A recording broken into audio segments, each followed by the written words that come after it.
is up, y'all? It's me, tashactv, and welcome to the tashactv podcast.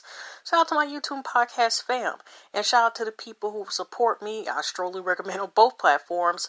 Like I said, if you want to look for me on YouTube, you know my YouTube is tashactv, and look at Speaker and other platforms where I have my podcast. I would make a longer podcast intro, but since it's already 11:03 p.m. and I was trying to get this in so I can upload this to YouTube as well, by midnight. That's just, it's not like it's going to be, some type of penalty or something. It's just something, I'm trying to be consistent of being consistent with my podcast. So this is day 50 of our Kings and Queens Next Door. To let y'all know, I did post it. If you like entertainment and rants and all this stuff and just whatever comes on the top of my head, I have a podcast that was prior to this one I was uploaded earlier today, and the title was called You're Contagious, but just the Warriors, explicit, language, just a little cursing in there, so just letting y'all know in advance. Also, I did 2 previous podcasts that talk about the Miss Rona, Ice Queen, I like to call her. But they're not uploaded to YouTube, so that's why. But anyways, everyone, let's go ahead. This is going to be another short one. Some days I make them longer than others. So I wanted to correct something, whereas I thought the banker, they must have changed the time. I could have sworn, or maybe I got the dates mixed with something that was supposed to be premiering April the 6th. They actually premiered on Apple TV stream, the first Apple film, I think they're saying, on the banker. Oh, sorry about that, y'all. Have you ever heard that notification ding? Now, in the night, it's called, here's a little information on the banker, because it's actually a whole, article itself, and that will probably take up the little show. I think, the banker is a PG-13 rating, and it's based on a true story. It's called The Bankers, like I said before, starring Samuel Jackson and Anthony Mackie. In the 1962 African-American entrepreneurs hire a working-class white man to pretend to be the head of their business empire while they pose as janitor and the chauffeur. Okay, and then it's just a little more information. It's like I said, if you Google it, on History Club, it has a whole, more descriptive thing, but I'm just saying real quick, a little bit synopsis about it. Okay, story follows Joe Morris, who's played by Samuel Jackson, and Bernard Garrett, which is played by Anthony Mackie, the 2 first African-American bakers in the United States. So, like I said, that also premiered the same day as the self-made limited miniseries that came on. Also premiered, like I said, that starring Octavia Spencer, Tiffany Haddish, Garrett. I hope it says it's Garrett Morris and Blair Underwood and so forth. Also, I know this is random, but the condolences if y'all already heard Lee's song from the singer, even though he's not a black man. We at least heard one song like The Gambler, Woman in the Hold Up, Kenny Rogers, and so forth. He passed away yesterday of natural causes, so God rest his soul, condolences to his family. Oh, okay.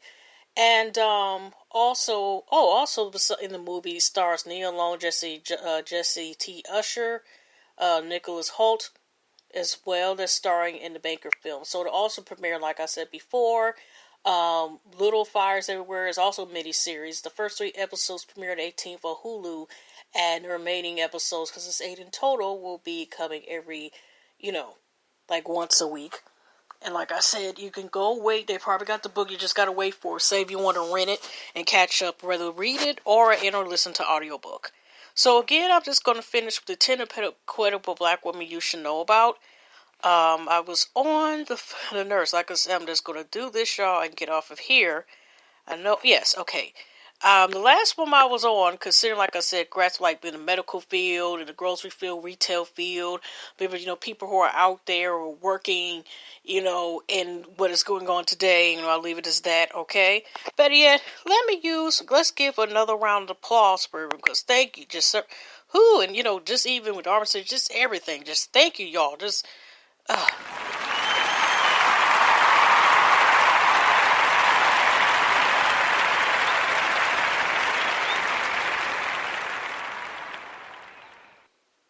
Okay, we're going to go to these last facts, and like I said, it's Women's History Month, so it's one article on CNN.com to talk about 10, let me look at the title again.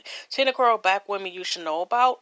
I think I did some of this before, but, after this, I'm retiring this one, and then, like I said, taking the stretches as long as I can with this particular limited podcast series. Okay.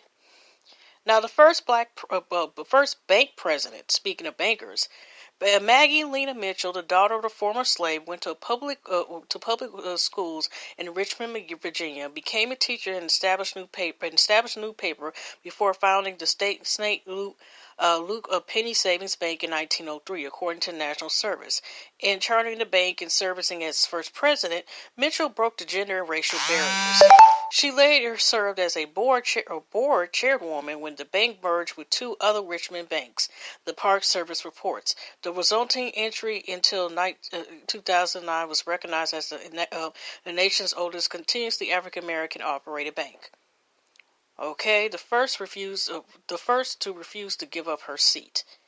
Claudette Colbert broke ground nearly 2 months before Rosa Parks.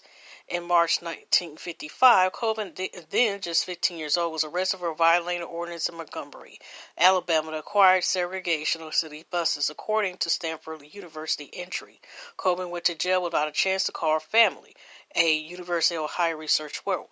Colvin and other women challenged the law in court, but black civil rights leaders, pointing to circumstances in Colvin's personal life, thought Parks would make a more better icon for the movement. Being dragged off the bus was worth it just to see Barack Obama become president, Colvin said in a 2017 book, Still I Rise. So many others gave their lives and didn't get to see it. And thank God for letting me see it. So I wonder, is that a memoir or that's a book that talks about, like the circumstances of the civil rights movement? I'll go look, y'all. Hopefully I'll remember tomorrow to talk about that. What book that's from? The first White House correspondent, Alice Dungan, was mostly ignored during the White House news conferences until John Kennedy became president. That's when Jet Magazine, 1961, ran the headline, Kennedy and Negro Reporter gets first answer in 2 years, according to the Poynter Institute, a journalism school and think tank. Dunnigan, born in 1906 in rural Kentucky, was a daughter of a tenant farmer and laundress. She began pinning condoms at 13 years old. Pinning condoms just at 13 years old. She graduated from Kentucky State University and taught for 18 years before moving to Washington. In 1947, she became the chief of the Associated Negro Press and the first African-American woman accredited to cover the White House, according to the Kentucky Commissions on Women Foundation. The fastest woman in the world. Wilma Rudolph, dubbed the fastest woman in the world, and in 1960 became the first American woman to win 3 awards, not just ever, the first American woman to win 3 gold medals in track and field at the same Olympic Games, according to the National Women's History Museum.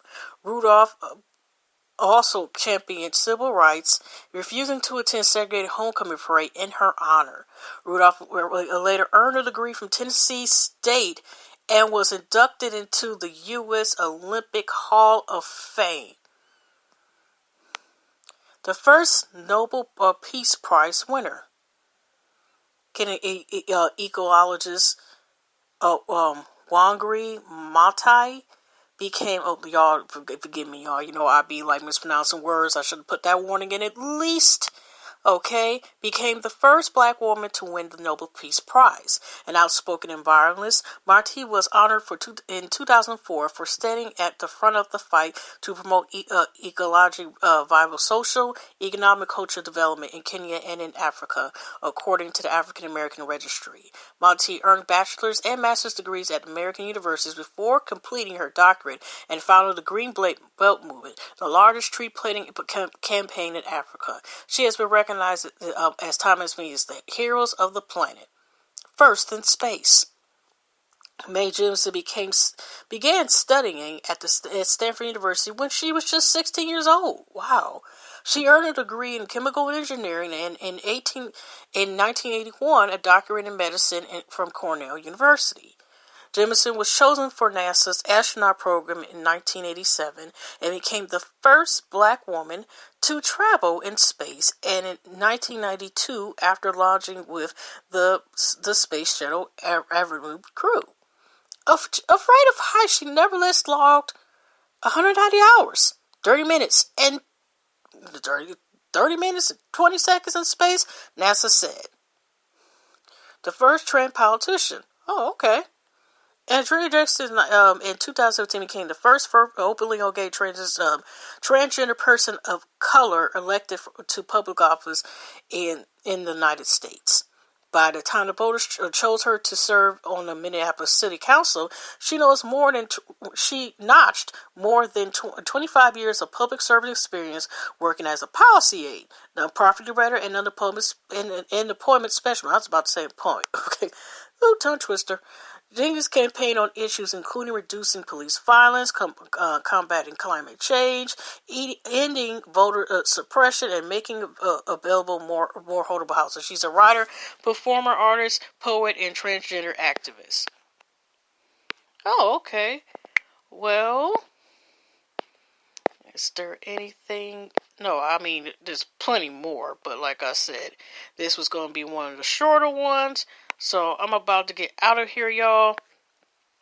And hugs and loves. And I will see y'all tomorrow with another one. It'll probably be a little bit longer tomorrow. But again, enjoy Saturday. See you Sunday. Hugs, ups. God bless. Have positive vibes and stuff. And, heal. And we will get through this, y'all. Y'all definitely know what I mean. All right. Take care, y'all. And see y'all in the next one.